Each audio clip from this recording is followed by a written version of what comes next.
Welcome back to Occasional Randomness. I'm your host, Eric Scott, and joining me, as always, my fellow co host, somebody who's always very animated but not at all loony, Jason Johnson. Slowly packs away all the Acme gear and shoves it under the desk. Hi, how we doing? Nothing to see here. Yeah. Just a harmless little picture on a wall. Nothing to worry about. Nothing going on. Yeah, ignore the eraser marks behind me as I quickly scrub that away too. Yep, no wormholes there. More on that in the weird episode of Farscape coming up in a minute. Yeah, so I think we said last time we're kind of between things to watch as we record this and wait for Ahsoka to premiere in about 15 minutes as we record this. But anyway, tonight it will just be our rewatch of Farscape. So this time around, we'll be doing Farscape Season 3, Episode 16, Revenging Angel. And then most likely next time will be at least the first two Ahsokas that premiere tonight. And who knows when we record again, so it might be three. We'll see. But anyway, that's for next time. This time, it's Farscape. And as always, our little promotion plug. If you like this little podcast, please give us a like or a review wherever you listen to this at. Or better yet, help spread the word and let other people know about us. Because if you like it, you probably know people that also would like it. And we would appreciate the word of mouth advertising. Yeah, because our advertising budget is not quite up to Looney Tune standards. So That's right. We're a small budget shop, two-person shop. That's all we got. All right. So I think since you're doing the even numbered episodes, I think you're up for the recap of this wild and crazy episode. this is Farscape Season 3, Episode 16, Revenging Angel. Which, side note, I am sure we got all of our predictions right about that title. No. Oh yeah, I'm pretty sure none at all. Yeah, right. not even close. This is one I did not see coming. We'll put it that way. All right. So we start out with Dargo and Crichton in Dargo's new ship. Yeah, remember that one? I think he picked that one up back in episode 2 of this season, Sons and Lovers. And Dargo's kind of sort of figured out how to use it. Maybe. There's a major malfunction occurs, and Dargo blames Crichton for touching something that broke it. Because it's never you. It's always somebody else's. Yeah. Yeah. Obviously, not me. Didn't do it. Dargo says that he has nothing. The ship is all he has. Crichton claims innocence, but to no avail, as Dargo, in the midst of one of his Luxon hyper rages, pushes him against a pile of crates, which fall on Crichton, knocking him unconscious. At the same time, the ship's shields fluctuate, and a beam heads for Dargo. Dun dun dun. Yeah. So it's always fun and games till someone gets hurt. Yep. Jewel is tending to Crichton, who's now in a coma. The ship has blown out all of Moya's active systems, and Dargo thinks that Crichton's interference triggered a security self-destruct sequence, and he doesn't know if he can stop it. Moya's hangar doors won't open, so they can't escape, and Chiana yells at Dargo for trying to kill Crichton. In a temper, and possibly out of guilt, Dargo throws his Qualta blade into the bottom of Pilot's chamber. Pilot tells them to reactivate the DRDs so they can rewire Moya. Chiana goes to work, and she sends Jewel to help Dargo. Meanwhile, inside Crichton's mind, Harvey shows up, asking Crichton his reasons to live. Crichton answers by saying, Earth, Dad, pizza, sex, cold beer, fast cars, sex, Aaron, and love. In that order, yeah. Harvey says that none of that will help restore John to consciousness, but revenge will. He mentions Aaron's love for the other Crichton, saying that revenge is the strongest emotion. He has to even the score with Dargo. Crichton tells Harvey to go away, but he tells Crichton that he can't get rid of him. His mind's not strong enough. Crichton takes that as a challenge and turns Harvey into a cartoon. And that's when we go off the rails. But anyway, we keep. Yeah. There were a couple of rails to start with, but yeah, no. Maybe. One monorail? Anyway. Harvey wonders how John turned him into a cartoon, but hits his head, sighs, to think it's Looney Tunes. Harvey turns himself back and talks about revenge some more. Crichton refuses to go that way and turns Harvey back into a cartoon, asking if he really wants revenge. When Harvey says yes, Crichton drops a 1,000-ton weight on his head. Back in real life, Jewel joins Dargo in the hangar, and Dargo says that this is the first time that he's had problems with the ship, and since he's been out in it 4 times, it must be Crichton's fault. Back inside John's comatose mind, Pilot tells Crichton to rise above Dargo's behavior, saying that he and Moya find it advantageous to avoid confrontation. By running away, the pursuer will eventually tire. Dargo comes along, and the chase is on. Crichton gets in his module and takes off, and into Looney Tune land we go, as Dargo chases Crichton with a rocket pack on his back. A number of scenes happen with Dargo chasing Crichton, much like Wile E. Coyote chases the Roadrunner. Eventually, as Crichton brags to Harvey that Pilot was right, he and his module are caught in the web, and a spider Dargo gets him when he screams in terror. Real Harvey tries again to convince Crichton that revenge is the way to go. Back on Moya, Pilot tells Jewel that the ship will explode in just under an hour, and tells her that they can take food and supplies to a pressure hatchway where they can survive for a few days if he jettisons it. Jewel gets upset at the thought of leaving him. Chiana goes to Dargo, who says that he doesn't like to lose. She asks him then why did he lose her? Ooh, burn. Ooh. Yeah. He yells some Luxon phrase that his grandfather used to say at her. The ship responds to it and brings up some words and speaks in an ancient Luxon.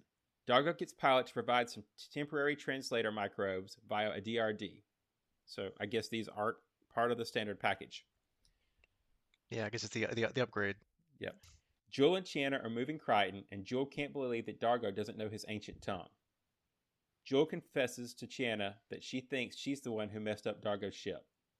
A shouting match ensues. Didn't see that one coming. Until Dargo interrupts. Crichton is now on the floor because the girls dropped him during their argument. Oops. Yeah. Chiana tells Jewel to never tell Dargo what she did. In his mind, Crichton asks Jewel what he should do, and she says that he can reason with Dargo.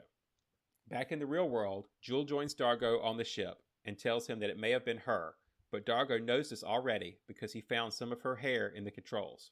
Dargo isn't mad though and asks what she was doing in there.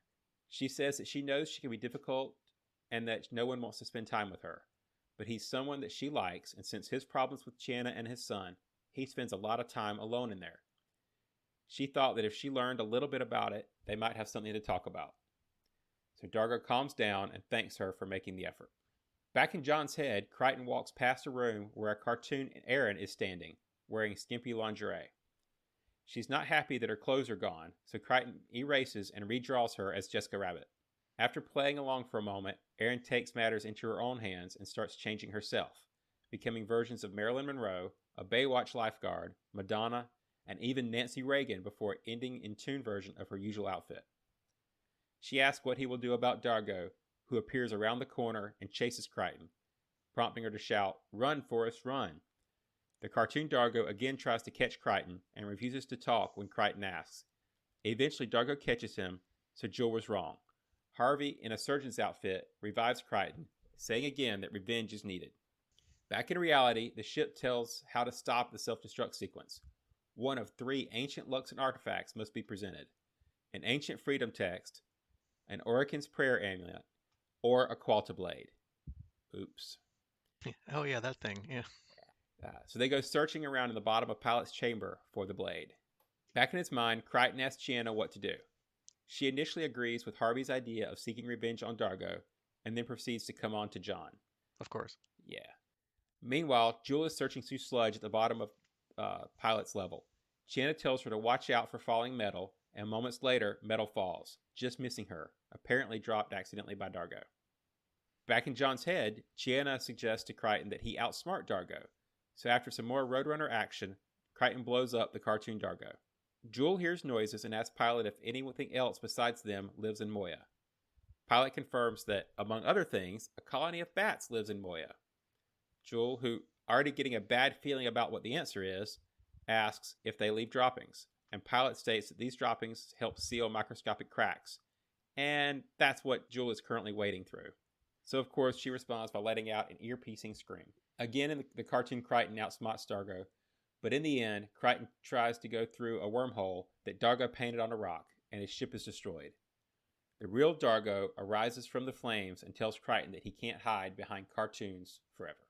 Harvey gives a eulogy for Crichton by his gravestone, as Crichton's death is his too. Crichton appears and says that he loves Erin, and that should be enough. Harvey says it won't get the job done, that Crichton should get Dargo, if only in his own mind. Crichton doesn't want to, but Harvey says that he can take him. The real Dargo tries to get Crichton, who's in a swivel chair. But when he turns around, Crichton drops him down a trapdoor. Back in the real world, Jules falls over in the sludge and stumbles across the Qualta blade. Dargo and Channa run to the ship, and Dargo slots it in, stopping the self-destruct. In Crichton's mind, Dargo again goes after him, but in the chair is an exploding, stuffed, Crichton-like doll. Crichton has gotten his revenge, and Harvey wants thanks for saving his life. Crichton tells Harvey that he was wrong. For him, revenge is not the answer. But he tells Harvey never to distract him from what he feels. He loves Aaron, though he unexpectedly also tells Harvey that he appreciates the clone's help. Back in the real world, Crichton comes back to life. On board the ship, Dargo is forced to identify himself, and the ship hands over its controls. As he and Chiana celebrate, Crichton appears in the doorway, says hi, and then falls over. Jewel can't get the grunge off her arms, and Pilot thanks her for her sacrifice to find the blade. Chiana tells her not to frail with everything, and Jewel says that she and Dargo have sorted it out.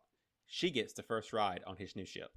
Meanwhile, we cut to Crichton spacewalking outside of Moya, and Dargo is on command, asking Crichton to listen. He says that sorry doesn't cut it.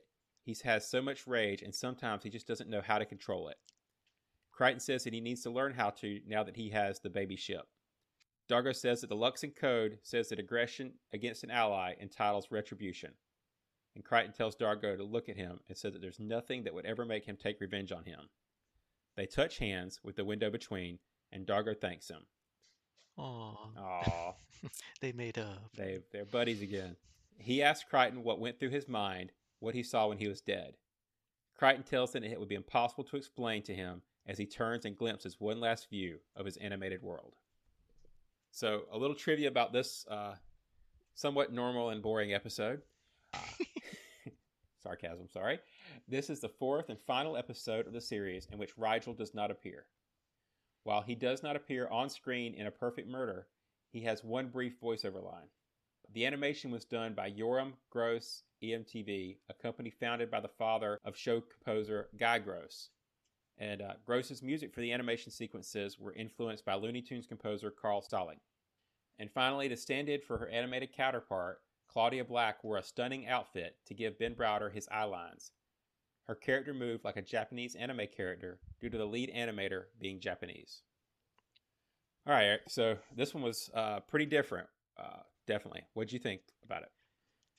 Yep. So yeah, first of all, I absolutely loved this episode. So I guess, spoiler alert, there goes any suspense for what I thought about the show.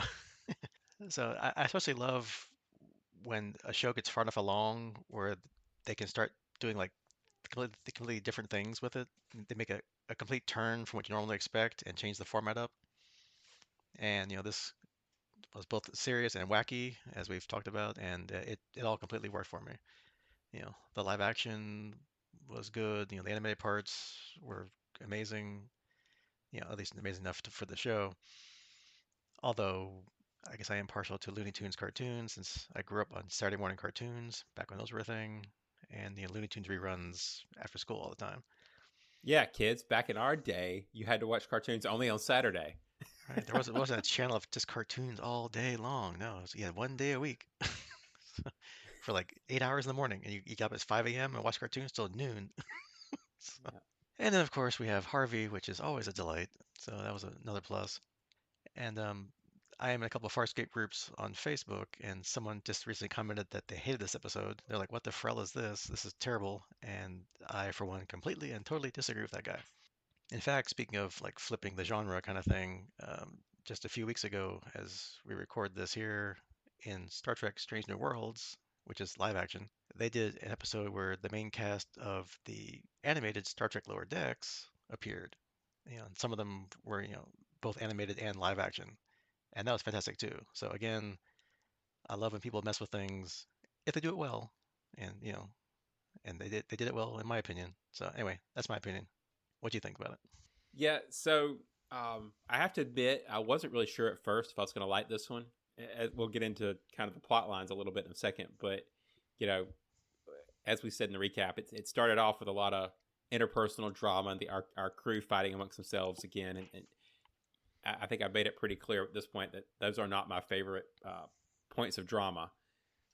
However, my concerns were definitely assuaged as it kind of pivoted into the crazy, wacky hijinks of the episode, where you're cutting back and forth between the real life drama and the cartoon world in Crichton's head, and all the hijinks and lessons there, and Harvey and Roadrunner stuff and animations, and just it it was all over the place. I'm kind of the same as you. While Looney Tunes was probably not my favorite of my Saturday morning cartoons, it beat anything else that was on for sure as far as real TV. And I do remember, I'm old enough to remember when Roger Rabbit came out and was a big thing because it mixed live action and cartoons into like a real like full feature length movie. And the callbacks and references to that in here are also pretty funny. So yeah, I would definitely say that it was definitely zany to the max. Yeah, because if they do it right, I mean, it fits, right? It's not like out of character. Like this was in Crichton's comatose head that he's doing like the Looney Tunes cartoon thing. Made perfect sense. It wasn't like this was like real life and suddenly, Dargo turns into a cartoon, right? And everybody's like, what the heck, So I mean, it fits and it worked, you know. Yeah. Like when they do like when like serious dramas do like a musical episode where they all sing and do like a musical theater. If it works, it works. Like if it's, if they make it fit into the plot and why they're doing what they're doing, I have no problem with them like doing something outside the box because you have back in the day 22 episodes a season, you got like multiple seasons. At some point you're like, let's try something different, and if Well, you pull it off right, it's great. yeah, the old adage of if it works, it's not a bad idea, right? Yeah, Um, if it so works, it was my there's idea. that. If it doesn't work, it was your idea. Now I feel like I'm back at work. Yeah, right. Speaking of which, I don't. Just in case nobody caught it, I'm going to point out my own joke, which was that was a Tiny Toon Adventures reference with my zany to the max. So, Yeah, that was after my time, but anyway, that's fine. well, yeah, there's that age gap coming up. Yeah, I've seen a few of them, but that's fine. All right, so I guess we have kind of two main plot lines, the real world and the not so real world to talk about. And since they're radically different from each other, let's kind of separate them a little bit so we can keep the zany in its own little world, its own little box. So let's get the mundane world out of the way first. Let's talk about Dargo's new toy. So we found out much more about it than we have since we saw it like 13 episodes ago, apparently. So an ancient Luxon like little warship, I guess. It's like a little. I guess they need something to replace Aaron's prowler that got destroyed, so now I got like a little fighter or a big fighter. I don't know however big it is, but looks pretty big. They can probably hold the whole crew, I guess, like a little transport pod with guns. Apparently, since it is Luxon, it only communicates in Luxon, but ancient Luxon. Okay, cool. It can do something like EM kind of pulse, I guess, that fries Leviathan circuits. And of course, like all nice little warships go, it's got a self-destruct mechanism. And I do remember this ship from back when I watched it back when it was airing. I just didn't remember that they spent half of this season before getting back to it. So that was interesting to see like how long they kind of let that sit on the back burner before jumping back into it. So, what do you think about Dargo's little quote-unquote ship? Yeah, so this is an interesting one to me because it's kind of been like a side plot device, right? Like, yeah, I remember them getting it, and then it's kind of been there, and it's like Dargo's quiet space, right? Like, we don't really see the ship do much other than him fiddling with it and trying to acclimate himself, and he got it to kind of levitate at one point, and I know it's been a progression, but it's it's it's interesting to see. To me, I'm looking forward to seeing how it plays into the dynamics of the crew now that we have a working ship, right? Because we've got Moya, we've got Talon, we've got Crichton's module, and now we've got Dargo's ship, which, like you said, does kind of replace Aaron's Prowler. But we've got a lot of private crafts going on now. We've got some options. So it's eventually, we need one for Rigel, and Jewel needs some kind of jewel-studded starship. I don't know. But yeah, obviously, having not seen it, I don't know where this is going to go, but it'll be interesting to see how they leverage it, right? Yeah, because with all the other little ships, transport pods and prowlers and Crichton's ship, sort of, anybody can fly it. And this one seems only to be, since it's kind of smart and semi-sentient, it only likes Luxons, so only Dargo can fly this thing, at least for now. So that should be interesting, or could be a plot point later, like if they land somewhere on this thing and Dargo gets injured, now they're stuck, right? Because they can't fly it. I don't know. We'll see, but kind of interesting. A little twist to the usual. It's kind of like a smart ship. Like it only works for one person. Like if someone else tries to use it, it won't do anything, or it'll blow up. See, now I'm picturing like Voltron, where you have to have the little keys to activate the lions. Only it's the Qualta blade. So every time he gets in it, he has to like sheath the Qualta blade in the console to activate the ship. I don't know. That'd be Yeah, fun. and Dargo's kind of lion looking like. So yeah, there you go. Yeah. If it transforms into a robot, I'm in. Yeah, so it's actually five of them, and they all no. they all- I told you everybody needs a ship. That's the trick. Everybody gets a lot. Yeah. Or there yeah, was vehicle Voltron. You could do that. yeah. There was the one that had like the little vehicles that form the big Voltron. Yeah, so yeah, this could work. You know, be like a little mini Moya, form. Yeah, never mind. But anywho, and yeah, looks like Lux and Hyper Rage is still a thing, so they brought that back. And to your point, yeah, you don't like the inner crew kind of conflicts. We like the Farscape crew being like the smartass to each other and making snipey comments and stuff. But when they start getting physical and knocking people into comas, and in this case, eventually like killing Crichton, and then he revived it on the table. So it's like, hey, But I mean, it's good that they kind of bring it back because I guess like Dargo had said, like in his mind, he's lost everything. He's got nothing. He's lost his wife. He's kind of sort of disowned his son if we ever see him again. He lost his girlfriend who keeps calling him on it apparently in this episode. So, all he thinks is he's got the ship and that's it, and now it's broken, and it's all Crichton's fault because it could have been my fault, and decides to flip out on Crichton, which of course we know he's not truly alone because he's got his shipmates, except maybe Gianna, but at least, well, she, whatever, wherever that relationship is, and Crichton obviously does care about Dargo more than anybody else on the ship. They've been best buds, for I guess since when they're floating in space at the end of season one, right? Right. That was their But bonding moment. yeah, but okay, fine. I guess when you get into your little hyper Luxon rage, all that goes out the window and bad things happen. Yeah, and I won't uh, belabor the point, right? I kind of already mentioned that this was where I kind of got hung up on the beginning. I just kind of want to move past the drama.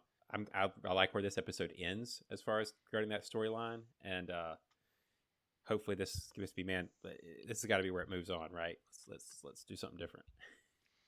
Yeah, so we have to save the drama now for Aaron and New Crichton here. So Yeah, yeah, yeah, that'll be a we'll, big we'll one. see when we get there. Yeah, we'll talk about that at the end of this one. So.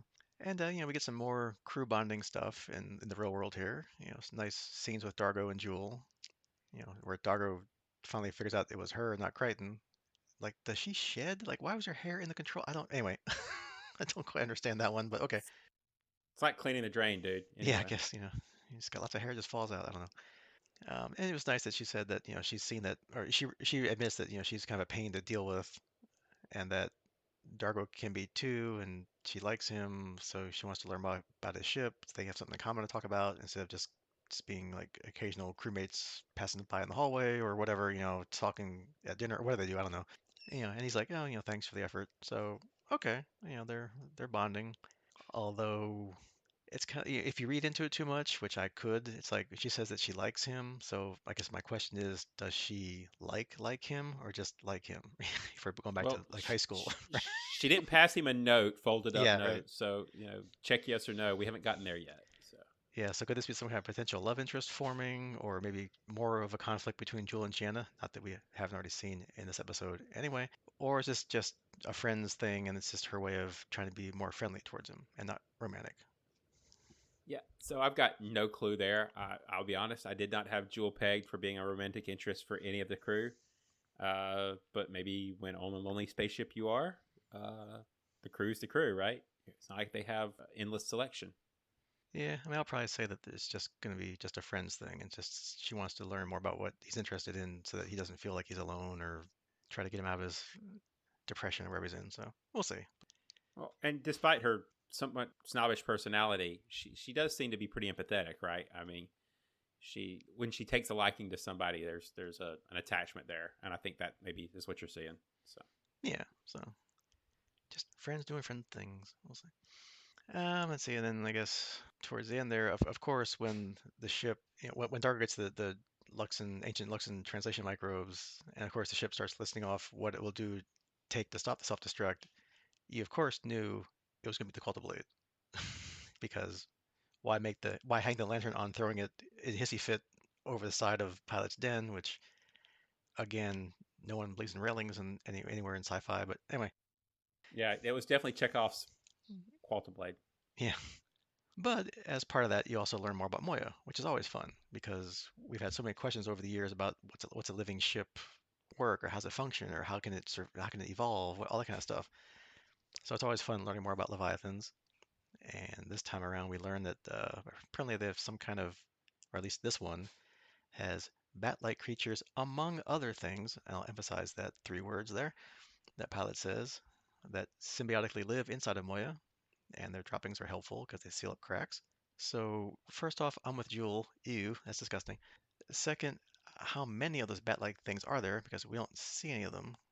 And she was wading through knee-deep sludge. So how many? How often? Like, and finally, what other things? It's like nice way to leave us hanging there, Pilot. Like, what the heck else is in Moya besides the crew and the DRDs? Yeah. So my takeaway from that is these are bats, and based on the size and mass, these things got to be huge. Like, how are we not seeing bats flying around all over the place if they're big enough for that, right? Or hearing Uh, them or something. Like, yeah, yeah. The second is, Pilot really needs to clean up his room. I figure that's like kind of like telling my teenager, all right, you reach the point, take out the garbage, clean up the room. I need some plates and cups back, that kind of thing. Uh, really, Pilot, this is like right below your station there. I don't know. It's got to be kind of rank.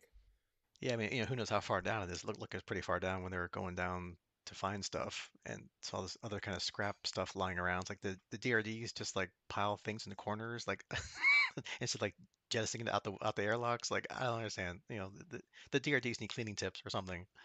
Yeah, there's like the infinite trash can outside. Just open a door. Yeah, and if that stuff is to seal microscopic cracks, and she's walking around in some, however big that level is, knee deep in stuff, how many microscopic cracks does Moya get? Because that can fill up a lot of cracks with what So, she was walking so what through. you're saying is Pilot's a hoarder. That's what I'm getting here. Apparently, him or Moya, yeah, they just like to grab onto everything and like, nope, might need it. Can't get rid of it. That'd be a feature episode of Farscape, the Hoarder episode. Somebody stage an intervention. Yeah, they get other Leviathans to come over. It's like, you really need to get rid of your stuff. That'll be the first thing Talon tells her when he gets back. Yeah, or it's like, here, you want some bats? It's good for you. Okay, so I guess that was the end of that plot line, more or less. Let's jump into the other main plot line. Crichton's wild coma-induced visions or dreams or whatever they were. So yeah, that's again cool to flip the expectations and do something different. I wonder how long it took them to execute that kind of stuff because animation's not something you can probably do that fast, even back in 2001 when this was filmed. So I wonder how long it took, even though it's like probably what, like maybe 10 minutes or so total of animation, but it's got to be being worked on for at least maybe a couple episodes prior to that, I'm assuming, to get everything done and then make sure it's working right. Then you got to double over the dialogue and that kind of stuff. But again, I thought it completely worked with how they framed it with the story, and a nice homage to the Wile E. Coyote and Road Runner cartoons I grew up on. Even down to them doing like the instead of the Acme gadgets, it was the Osme. So that was kind of funny. And of course, Which towards the is end of that, that's maybe a mixture of Wizard of Oz and Acme together. yeah, like Frank Oz, because it's the Jim Henson studio, maybe. I don't know. Ah, Could be. I yours don't is know. better than mine. We'll go with that. Yeah. And then of course they even did like live action versions of the cartoon setups, like with the fake Crichton dummy that explodes, and then Dargo looking like all maked up, like he had like this explosion, like the black marks on his face and his hair was sticking out, that kind of thing. So that was hilarious. And of course the whole thing with John and Aaron, or cartoon Aaron, that whole Jessica Rabbit parody, and then her changing her appearances and acting like famous people and vamping it up. It was just fantastic. I loved it. Yeah. So as I mentioned earlier, mainly the part that we definitely tanked on the episode titles. This came out of nowhere for me. I was expecting some serious revenge thing with some ship or something. I can't remember what we guessed, but it definitely wasn't cartoons. And since I haven't watched Farscape before, this is my first watch through as we watch them together. I didn't know this episode existed, that it was coming up. I'd never heard about it. Like, this was just straight up. I sat down to watch it, and it hit me. And, it was, once the shift in tone got past, and I kind of got into it, it was a really fun, lighthearted episode that, it had some serious undertones, and the message about, the Crichton and Dargo working it out and all that kind of stuff kind of added some serious depth to it. But, just the antics and the references and everything was just, it was so over the top. It was an awesome ride. So Yeah, because like you're watching it, it's like, oh, it's Harvey. Okay, cool. We're gonna do some fun stuff where like they're doing wacky things with Harvey or whatever. All of a sudden, boop, he's a cartoon. What the heck? Yeah. So, and yeah, right there, something's going to a severe left turn. yeah. So, How hard did his head get hit? Right? I mean, yeah, yeah, yeah. Speaking of which, we got our old buddy Harvey back. Harvey 2 or Harvey 1, whichever one I call it. Depending on who you think twin is or was. And he's of course doing his usual Scorpius things, trying to get Crichton to act more like how Scorpius would do things, which of course, all revenge. Hurt your enemies because you got hurt. Although in the end, John does sort of kind of go along with that a little bit. Does he appreciated Harvey's help because I guess Harvey did resuscitate him if you kind of think about it in his head anyway. So we'll see if the relationship changes after this. Who knows? Probably not because yeah, Scorpius does what Scorpius does, even if he's a clone in someone's head. But yeah, probably the best line of his was when he was doing the eulogy for Crichton, and I will quote the whole thing here just because it's hilarious. Dearly beloved, we are gathered here today to pay our final respects and to say our farewell to our dear friend, Commander John Crichton, a schmuck, mule-headed, reckless, and probably brain dead before I met him. I don't usually laugh at Harvey stuff, but I just like fell off the couch, especially with that last one, probably brain dead before I met him. That was great. yeah. And now that we lost Harvey too, which by the way, I'm calling this one Harvey Prime because he's the only one we got left. So we're gonna go with Prime, and Prime's always transform into the best robots. Uh, Yeah. Hey, I'm hey, maybe that's coming up. Who knows?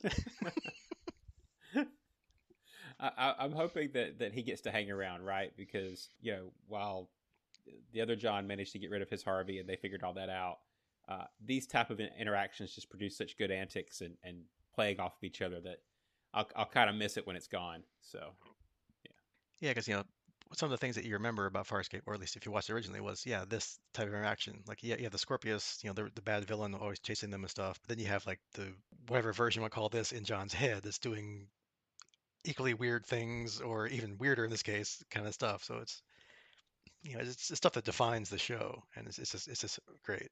So the more Harvey, the better. agreed. And then at the end, we have of course another great scene with John and Dargo. Once again proving that they're still best buddies, even though you did technically kill me, and I get had to have my arch enemy resurrect me on the table. But hey, we're still friends.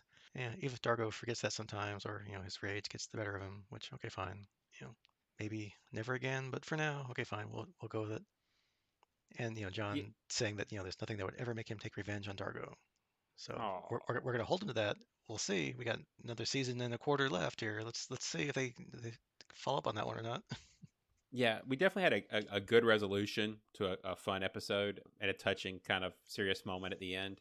I'll just say I hope they remember it, right? Like we've been down this road. Let's stick with it. And by the way, just before we move on for the episode, I'm gonna save myself from anybody fussing at me if they did happen to catch my slip. It was not Tiny Toon Adventures. It was Animaniacs that were zany to the max. So I'll fix my own mess up there. Well, that's what I was thinking too when he said it, not the other one. So I knew what you meant. Yeah. Well. Yeah, and besides, we have to save all the interpersonal crew drama for whenever Aaron comes back.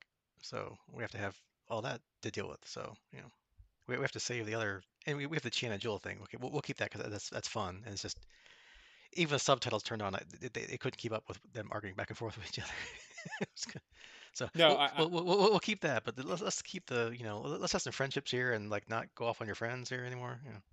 well, I'm not saying that they can't like bicker, but Yeah, for an entire episode to be based around them fighting with each other, I need some outside influence, outside interaction at this point. So, Yeah, because again, when I think of Farscape, I think of that interplay with the crew. It's not Star Trek. It's not all the other stuff that you see. That's the happy, peaceful crew, and they're all friends or whatever. It's like no, these were people thrown together. They have totally different backgrounds, and sometimes they just get on each other's nerves and they just lay into each other. So that's what you remember. The snappy dialogue, the one-liners, the zingers, that kind of stuff. That's Farscape. well, when you break it down, I mean, they've become a family. So you argue with your family, you fight with your family. It's not perfect, and especially you take that dynamic and you toss it onto a ship in isolation in these unknown regions of space where you don't know how to get back home and you don't know all this stuff and you don't have anybody else outside of the crew. It's going to have drama. It's just the same drama over and over is I think my complaint. That's all. Yeah, So and just don't kill each other. Yeah, yeah, that's what draw the line somewhere. yeah, Death. or at least do it in a funny way. Then we're fine. Yeah, that's true. I'll swell it into the well. Like the crackers don't matter when they went paranoid and went after each other. That was hilarious. One of the best shows and the best quoted things we do all the time. So things like that, those are fun. Yeah, and great job keeping the streak going. That was awesome. Yeah, I think we missed it a few episodes, but yeah, at least we gotta keep it going every once in a while. So. Yeah. All right. Anything else about our Animaniac adventure here? No, I think we've hit on all the great stuff. Obviously, we thought this one was great. I'll put it up there as one of the top episodes, especially considering it was a standalone and not part of a multi-parter, which seems to be like one of the hallmarks of the better episodes is the multi-parters. So this was a standalone and still pretty awesome. So Yep, yeah, definitely one of the high points of the season and of the series because it's again, I love when they have something that they can flip on its head after they have enough credit built up on the audience that you can do something like this. So kudos to them pulling this one off. So, all right, so coming up next time, as we mentioned, sort of kind of, we'll be doing our usual Farscape review. So that will be season 3, episode 17, The Choice. And I guess playing our usual guessing game of what could that mean? Well, great, another one that's wide open. Well, it's gonna be two things probably. Although knowing Farscape, it'll be number 3. But we're getting close to the end of the season. We got 6 more to go episodes if we include this one, the choice one. So at some point they have to reunite Talon and Moya. Otherwise the show is kind of not really fun. So if they do reunite, then obviously the choice might be Aaron and Crichton, which we know they're going to get together eventually anyway. But again, like we said before, drama, have to deal with what happened. So will it be Aaron and this Crichton's relationship choice? Will Aaron try again? Which of course, yes, she will. But it's going to be the fun of watching her and him come to grips with what happened. But that's probably a lot more than one episode's worth of stuff. So probably not going to be that. So if they don't reunite the crews and we go back to dealing with the Talon crew, I don't know, maybe the choice to finally return back to Moya or not, because at some point they have to. yeah, and for my part, I think it'll be something simple, with either some epic choice that will lead to the reuniting of the crews at the end of the episode. But I'm gonna step back away from that one because the more I think about it, the more I'm thinking we'll push that reunification closer to the end of the season. I can't see them with 6 episodes to go rushing into that, so I'm thinking that's going to be more, the 2-parter at the end or right up at the edge of the end of the season. So I'm gonna stick with some stranding or something on a planet or a some choice for the crew, but I don't think it'll be as dire as a reuniting. So Yeah, because with 6 more to go, I figure that the two-parter has to be the finale or near it. So that there's two. So you got 4 episodes left. So you have to have them get back together, have a mission or two to set up the two-parter, and then the conclusion. So yeah, so it's got to be probably after this one would be the meetup. One more time with how's Aaron doing with what happened because they just kind of dropped it there at the end. So yeah, probably something like that. All right, so that is your Farscape homework. And like we said before, as we were speaking, the first episode of Ahsoka is halfway done, probably. So that will be also next time. Like they're doing the 2-episode premiere of Ahsoka. So we'll at least do the first 2 episodes. Depending when we record, there might be a third one out. So we'll maybe do 3. We'll see where we get there. But basically, that's your homework. Farscape and as much Ahsoka as you can watch before you listen to this one next time. yeah, and hopefully you've already gone back and watched all of Clone Wars, all of Bad Batch, on all of Rebels. Yeah. So go do your homework. Or maybe it's the first 5 minutes of the Ahsoka TV show where they recap, which would they recap animatedly, or what happened in the cartoons. Can have another crossover animation in real life. Who knows? Ooh. They could Roger Rabbit Yeah. that. That'd be interesting. Well, they'll probably just have her from when she did stuff in Mandalorian. So if they do any kind of recapping, but Yeah. probably not. They'll Yeah. just probably jump into it because otherwise it's all animated stuff, and they probably wouldn't want to pull that off unless they want to do like live action versions of scenes from the animated stuff. Who knows? But probably not. Yeah, that's an interesting question because they've obviously got to do some recapping of maybe not maybe as part of dialogue and not part of a intro, but they've got to get some context for Rebels for sure because it's mostly from how that ended, I think. So, Yeah, so that'd be interesting. We'll see if we have another kind of animated real world crossover. Probably not, but it is Disney and they do that kind of stuff. So hey, who knows? Anyway, that's your homework. Enough rambling, and we'll see you next time. Goodbye. goodbye.